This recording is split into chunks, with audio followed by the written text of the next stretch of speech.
Seat ఇచ్చింది కాబట్టి ఈరోజు తెలంగాణకు జనసేన పార్టీ అవసరం. తెలంగాణ ఆకాంక్షలతో, తెలంగాణ ఉద్యమకారుల ఆకాంక్షలతో, తెలంగాణ విద్యార్థుల ఆకాంక్షలతో పనిచేస్తున్న జనసేన పార్టీ ఈరోజు ఒక ప్లాట్ఫామ్గా మేము ఉండమని వచ్చింది. ఈ నిన్న పవన్ కళ్యాణ్ గారు జనసేన అధినేత ఆ విషయమే చెప్పారు. నేనేది సీఎం అవడానికి రాలేదు, ఇంకోటానికి రాలేదు, నా వాళ్ళని గెలిపించుకోవడానికి వచ్చారు. ఆ నా వాళ్ళనే వాళ్ళు ఎవరు?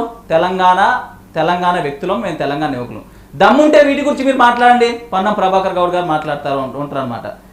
నువ్వెవడు ఈ సమాధానం చెప్పండి.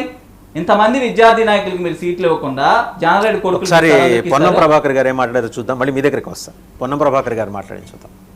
మినిస్టర్ పొన్నం ప్రభాకర్ గారు. మిస్టర్ పవన్ కళ్యాణ్, ఇది మా అయ్య జాగిరే, మా తెలంగాణ ప్రజల అయ్య జాగిరే, 4 కోట్ల ప్రజల మనుషుల యొక్క అయ్య జాగిరి. నీ అయ్య జాగిరి కాదు, ఫస్ట్ గుర్తుపెట్టుకో. ఇలా ముందుగా బేషరతుగా క్షమాపణ చెప్పాలి చనిపోయినటువంటి కళాకారుడు గద్దార్ గారికి. గద్దార్కు కారు కొనిచ్చినా అని చెప్పి చనిపోయిన వ్యక్తుల గురించి మాట్లాడడమే అప్రస్తుతం.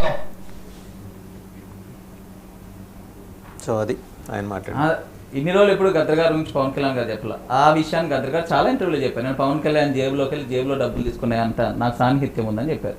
అది వాళ్ళిద్దరం మంచిది. ఇంకోటి పొన్నం ప్రభాకర్ గారు మాట్లాడితే అనిరుద్ధ్ రెడ్డి పక్కన పెట్టుకుని మాట్లాడుతాను. నేను ఇప్పుడు చాలా మంది విద్యార్థి నాయకులు, మానవతర అయిన వ్యక్తి 25 సంవత్సరాల నుంచి కాంగ్రెస్ పార్టీలో పనిచేసిన ఈ రోజు దిక్కు మొక్కలేదు కాంగ్రెస్ పార్టీలో. ఆయనకి అనిరుద్ధ్ రెడ్డి ఎవరండి? 2014లో తెలంగాణకు వ్యతిరేకంగా లెట్టించిన వైసీపీలో పనిచేసిన వ్యక్తి. 2014లో అతను వైసీపీలో ఉన్నాడు. అలాంటి వ్యక్తులు పక్కన పెట్టుకుని తెలంగాణ నుంచి మాట్లాడడానికి ఏమనిపిస్తుందండి? రేవంత్ రెడ్డి ఏ ఉద్యమంలో పాల్గొనని అడుగుతా ఉన్నా. కాంగ్రెస్ పార్టీయే ఒక దరిద్రమైన పార్టీ. తెలంగాణ 1200 మంది బలిదానాలు చేసి 2004లో మీరు సెంట్రల్ మేనిఫెస్టోలో పెట్టారు తెలంగాణ ఇస్తామని. 2014 వరకు 10 సంవత్సరాలు మీకు తెలంగాణ ఇవ్వడం చేత కాలేదా? 1200 మంది బలిదానాలు చేసుకున్న తర్వాత మాత్రం మేము సాధించుకున్నాం తెలంగాణ. మీరేమి భిక్ష ఇలా సోనియా గాంధీ, రాహుల్ గాంధీ. ఈ రోజు తెలంగాణకి క్షమాపణ చెప్పాల్సింది రాహుల్ గాంధీ, సోనియా గాంధీ, కాంగ్రెస్ పార్టీ తప్ప పవన్ కళ్యాణ్ కాదు. పవన్ కళ్యాణ్ ఏమన్నా అన్యాయం చేసినా, లేకపోతే పవన్ కళ్యాణ్ గారు ఏమన్నా తెలంగాణని వ్యతిరేకించినా? ఏ రోజు వ్యతిరేకించలేదు కదండి. తెలంగాణ అంటే ఇంక గుండెలో పెట్టుకోండి పవన్ కళ్యాణ్ గారు. కాంగ్రెస్ నాయకులు మాట్లాడడానికి తలా తోకుండదు. నేను ఇప్పుడు ఈ సామాజిక నాయకం ఉందా ఈ ప్రభుత్వంలో, లేకపోతే విద్యార్థి ఉద్యమ నాయకులకి ఏమైనా అవకాశం ఇస్తున్నారా?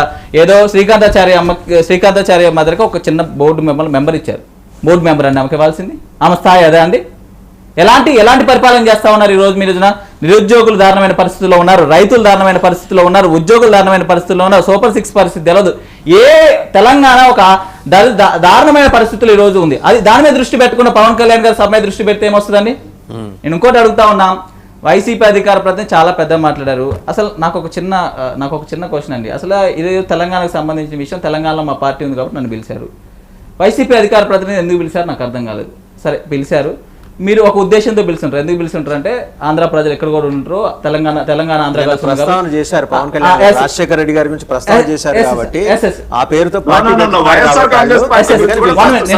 శేఖర్ రెడ్డి గారు మీరు మాట్లాడారు ప్లీజ్ 2 నిమిషాలు మాట్లాడితే మొత్తం నేను అడిగిన చాలా ప్రశ్నలు ఉన్నాయి. నా ప్రశ్న అనేది మీరు సమాధానం ప్లీజ్.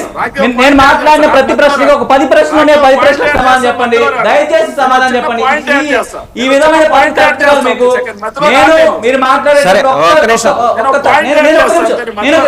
కంప్లీట్ చేయాలా? నేను క్వశ్చన్ కంప్లీట్ చేయలేదండి. నేను క్వశ్చన్ కంప్లీట్ చేయాలా? శేఖర్ రెడ్డి గారు ప్లీజ్ నేను రిక్వెస్ట్ చేస్తున్నా, ఇంకొక పార్టీ రిక్వెస్ట్ చేస్తున్నా ప్లీజ్. ఒక 5 ప్రశ్నలు ఉన్నాయి, 5 ప్రశ్నలు రాసుకోండి, ఒకేసారి సమాధానం అంటే ప్లీజ్ దయచేసి. నేనేమంటున్నా అంటే సరే మీరు ఏం పెట్టారంటే ఆంధ్ర ప్రాంతాన్ని రిప్రజెంట్ పార్టీని నేను పెట్టలేదండి, ఆయన అన్నారు. నేను ప్రజలు రిప్రజెంట్ చేసినప్పుడు ఏమైనా డిబేట్లోకి వచ్చి ఏమనాలి? రౌండ్ టేబుల్ సమావేశం పెట్టి సరే పవన్ కళ్యాణ్ తిట్టే తప్పలేదు. ఆంధ్ర ప్రజల్ని నోటికొచ్చినట్టు తిట్టారు. ఇక్కడున్న విగ్రహాలు వైఎస్ఆర్ విగ్రహాలని ఎన్టీఆర్ విగ్రహాలను తీసుకెళ్లి బంగాళాఖాతంలో పడేస్తే ఆంధ్రాలో పడేసి తిట్టారు. వీళ్ళకి సిగ్గుందా వైసీపీ నాయకులకి? ఆంధ్ర ప్రజలను తిరుగుతుంటే ఆంధ్ర విగ్రహాలను తీసుకెళ్లి దాంట్లో పడేస్తామంటే ఏ రోజున రెస్పాండ్ అయినాను? వైఎస్ఆర్ కాంగ్రెస్ పార్టీ రెస్పాండ్ అయినా? ఆంధ్ర ప్రజల మీద ఉన్న గౌరవం మీకు అది. ఆంధ్ర అంటే గౌరవం ఉంది మీకు, అది మీ గౌరవం లేదు. ఆంధ్ర ప్రజలు అంటే ఆంధ్ర అంటే గౌరవం. ఇక్కడికి వచ్చి ఏం మాట్లాడుతారు? అరే తెలంగాణ ప్రజలు కాదు, నేను తెలంగాణలో కొంతమంది మేధావులు, కుహానా మేధావులు, కుహానా జర్నలిస్టులు ఈ రోజు ఆంధ్ర ప్రజలు తప్పుగా మాట్లాడుతున్నారు. అది కరెక్ట్ కాదు. ప్రాంతీయ విద్వేషాలు రెచ్చగొనడం తప్పు కాదని మీరు మాట్లాడాలా? ఇక్కడికి వచ్చి ఏం మాట్లాడతారు? పవన్ కళ్యాణ్ ప్రజల గురించి మాట్లాడినా అని అడుగుతారు. పవన్ కళ్యాణ్ ప్రజల గురించి మాట్లాడింది కాబట్టి మీకు 2024లో 11 సీట్లు వచ్చినాయి. వైసీపీ స్టాండ్ ఏంటి అసలు ఈ విషయం మీద? వైసీపీ స్టాండ్ ఉండదు. పవన్ Right. కళ్యాణ్ చెప్పినకే మళ్ళీ వస్తాను ఇంకా నేను తాట తీస్తా తోట తీస్తా అని జనసేన అధినేత అన్నాడంటే ఎప్పుడు అన్నాడు? మీ కొరాలని పేరు నాని బ్యాచ్ అంతా వచ్చి వాళ్ళే మినిస్టర్లు అయ్యి డిరాగేటరీ మాటలు మాట్లాడి మేము పోలీస్ స్టేషన్ లో వాళ్ళ మీద కంప్లైంట్ ఇచ్చినా కంప్లైంట్ తీసుకోకపోతే మీ ప్రభుత్వంలో మేము ఆ భాష వాడినాం కానీ మా మీద ఆ భాష వాడిన తర్వాత వాడినాం కానీ రామకృష్ణ గారు మళ్ళీ మీ దగ్గరకు వస్తా. ఒక్క నిమిషం ఉండండి. ఆంధ్ర పార్టీగా వస్తే ఆంధ్ర పార్టీకి డిబేట్ వస్తే తెలంగాణలో కొంతమంది కోహానా మేధావులు విగ్రహాలను తీసుకెళ్లి ఆంధ్రాలో పెట్టుకోమని చెప్పారు. ఆంధ్ర ప్రజలు తిట్టారు. ఆంధ్ర ప్రజలు దాని గురించి మాట్లాడండి. ఒక తెలంగాణ నేను మాట్లాడతా. రామకృష్ణ గారు ఒక్క నిమిషం ఉండండి. రామకృష్ణ గారు ఒక నిమిషం ఉండి లేక్ కబ్జా మీద కూడా ఆరోపణలు చేస్తే దానికి ఆయన స్పందించారు పవన్ కళ్యాణ్ గారు. ఒకసారి అది కూడా చెరువు కబ్జా చేశారని ఆయన మీద అభియోగం మోపితే ఆయన మాట్లాడారు. అది కూడా చూద్దాం ఒకసారి. వారికే నేను చెప్తా ఉన్నా, తెలంగాణ ప్రభుత్వానికే చెప్తున్నా, పవన్ కళ్యాణ్ గనక ఆ చెరువుని మీరు ఒక చెరువును ఆక్యుపై చేసుకున్నాడంటే సంతోషంగా చెప్తున్నా, ఈ రోజునే తెలంగాణ ప్రభుత్వాన్ని రాసి ఇచ్చేస్తున్నారు. వారికే నేను చెప్తా ఉన్నా, తెలంగాణ ప్రభుత్వానికే చెప్తా. రైట్. గౌతమ్ ప్రసాద్ గారు, ఇదంతా బీఆర్ఎస్ కాన్స్పిరసీ. మీ ట్రాక్లో కాంగ్రెస్ పార్టీ తెలంగాణ కాంగ్రెస్ పడింది. గేమ్ మీరు ఆడిస్తున్నారు, స్క్రిప్ట్ మీది స్క్రీన్ ప్లే మీది వాళ్ళు ఆడుతున్నారు. అడ్డంగా కాంగ్రెస్ పార్టీ బుక్ అయింది. మీరు మీ గోల్ సాధించారు. ఇన్నాళ్ళు స్తబ్దుగా ఉన్న బీఆర్ఎస్కి ఒక వెపన్ దొరికింది.